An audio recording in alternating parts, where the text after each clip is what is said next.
Hello everyone. I just wanted to show off my little bit of an RC car build here.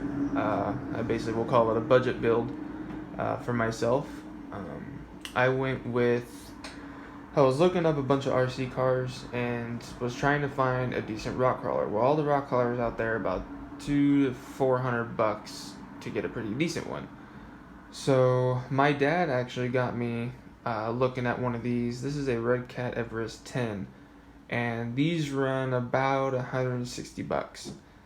For $160, this RC car is worth it because, for one, you got the metal links and the metal chassis all the way across, plastic, the hard plastic drive shafts, but those are upgradable.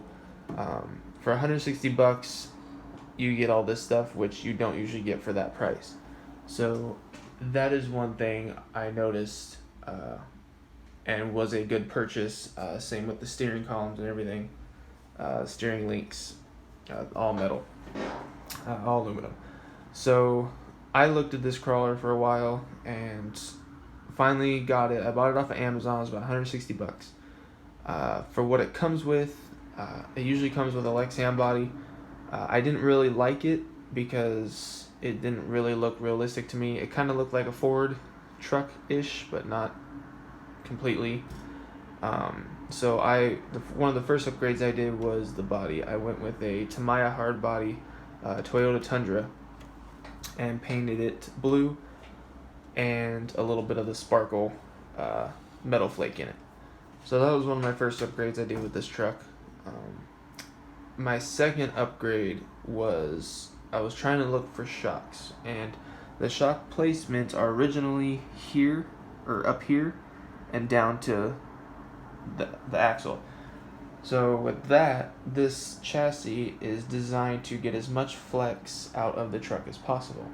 Me, I wanted to change it up a little bit. I wanted to do a little bit more of a trail rig, and that's what this frame is for. So I built this frame at a 1/2 inch aluminum angle, and it's not very pretty, but I'm not really worried about that. It's an RC car. I built it out of that and just tied it into the original chassis here and here where the shock mounts were, and extended them long enough to where I can get my shocks a little bit more straight up. They're still a little bit angled back, but a lot more straighter. With the original shocks that come on this, they're not real springy. They're real stiff, and they are 100mm shocks.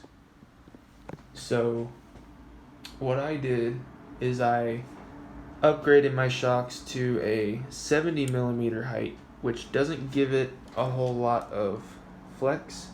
It's enough to maybe fit a soda can under there. It's not bad.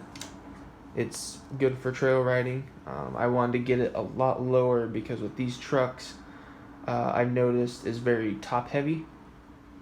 So I didn't really like that. I wanted to get a little bit lower center of gravity and have everything ride really well. Another thing I noticed with these trucks is when they were up higher and the shocks were more of an angle, it had a lot of torque twist with the body. Every time you pull the trigger to go forward, the truck would be angled driving down the road or the rocks, wherever you're going. When it climbed, this front tire would always lift up off the ground every time I would climb, and I didn't really like that. It is 4-wheel drive. Those are the only two things I have not liked about this truck, but an easy fix with different shocks, a little bit stiffer shocks, whatever. So I went with this, and that's why I built this, to give it more stability, and I lowered it more to the ground so when I climb, it doesn't have a lot of torque twist to it. And when I did that, it worked very well. When I did this, it was the 100mm shock just brought it up a lot higher. And with a lot higher meant it was very tippy. And with the stiffer shocks, it basically just kind of bounced over the rocks. It didn't crawl over them, it just bounced. So I upgraded my shocks to 70mm shocks, and these are Integy all aluminum springs, reservoir, all oil filled. There's adjustable shocks here, or springs, to adjust your spring tighten. or your spring tension. That was one of my other upgrades. That brought the truck down a lot lower and made it ride a lot smoother. Another upgrade I've done is the rims and tires.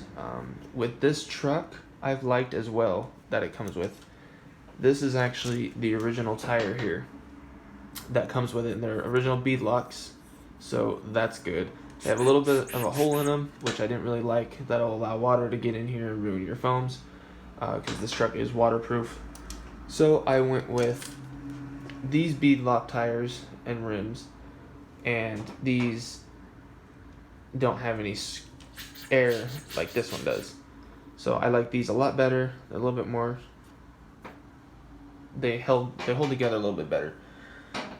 So my next upgrade was I was wanting to make it with this back half cage.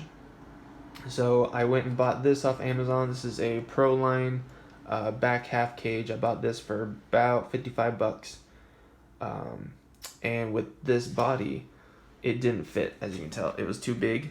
So I just grabbed a piece of metal and I went across the back with it and attached it to the body here and 2 screws on each side, and then mounted this to the piece of metal.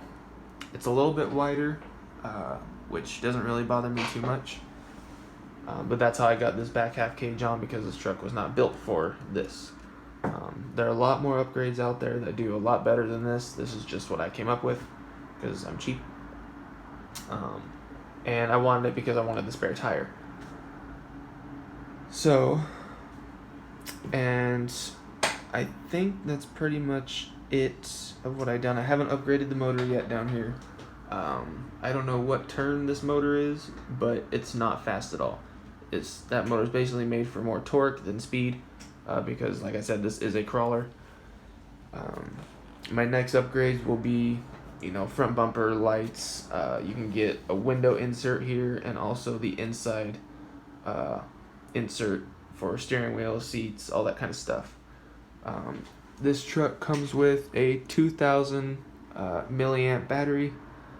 It is not LiPo, but you can switch this truck to LiPo if you wanted. In the servo back here, there's a little thing that you just switch over.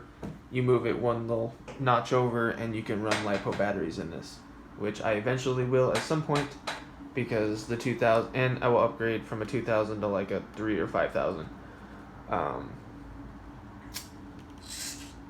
For this truck also, it's got the front steering servo, but the good thing about this truck is, another reason why I got it, is it already has these mounting points here, here, and here. You just get a plate and you can have 4-wheel steering with this. It comes with extra links, so you can add on the four-wheel rear steering if you'd like. I haven't done that yet. Haven't really decided if I want to. Other than that, I haven't done too much to this rig. This is just the visual of what I wanted.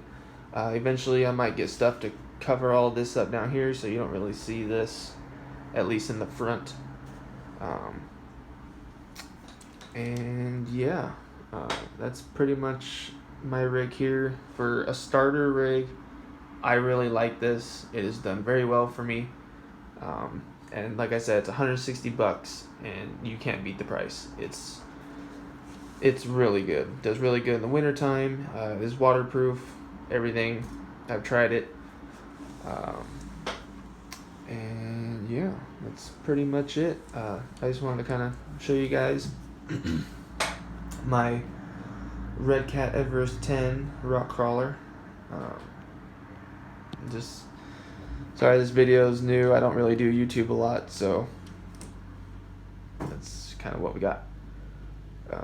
I may do more, I may not, but I just wanted to put this out there to show you some of the upgrades that I've done and what you can do and how much this truck is. And it's a very good beginner truck.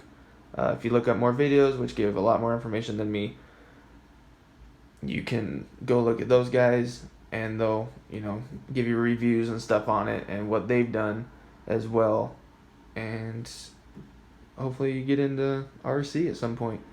I love the hobby, and yeah, if you have any questions, let me know. Bye.